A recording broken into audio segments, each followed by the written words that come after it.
আমরা এখন একটা জায়গায় যাব। আমরা সোহম আয়ন্তীর জন্য ওয়েট করছি, আর আমার বড়দাকে ফোন যাচ্ছে। কোথায় যাবো একটু পরেই তোমাদের বলবো।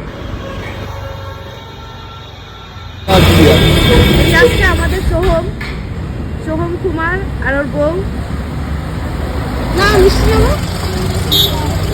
এখন আমরা মিষ্টিটা নিয়ে নিই, চলো। এখানে সবসময় ভিড়, যখনই আসি এখানে ভিড়। সোহম, এবার মেনুটা বল, কি কি খেলি জামাই ষষ্ঠী? প্রথমে খেলাম ঠান্ডা মিষ্টির জল, তারপরে লুচি, সাদা আলুর চচ্চড়ি, 5 রকমের ফল, 5 রকমের মিষ্টি। তারপর দুপুরবেলা সাদা ঝরঝরে ভাত গরম গরম, তার সাথে ইলিশ মাছের তেল, তার সাথে মুগ ডাল, 5 রকম ভাজা,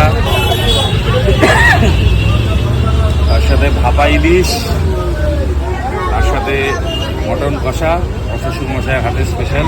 আরে বাবা, ইলিশ মাছের ভাপাও আমার শ্বশুরমশাইয়ের বানানো স্পেশাল, একদম মাছ দেওয়া ইলিশ মাছ ভাপা, তার সাথে একদম কষকষে মটন কষা, তার সাথে চাটনি, পাঁপড়, মিষ্টি, দই, মানে আর কিছু বাকি নেই। আর কিছু বাকি। ঠিক আছে, জীবনের প্রথম জামাই ষষ্ঠী সাকসেসফুল। বাহ। আমরা চলে এসেছি।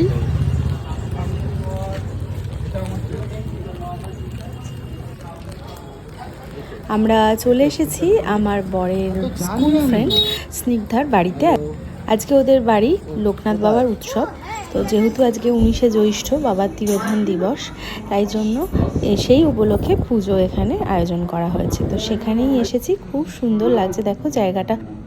আর এই হলো স্নিগ্ধা, খুব খুব ভালো আর খুব মিষ্টি একটা মেয়ে। তো ওর সাথে প্রথম আলাপ হয়ে খুব ভালো লাগলো। এর আগে দেখা হয়েছে, কিন্তু আজকে ভালোভাবে কথা হলো।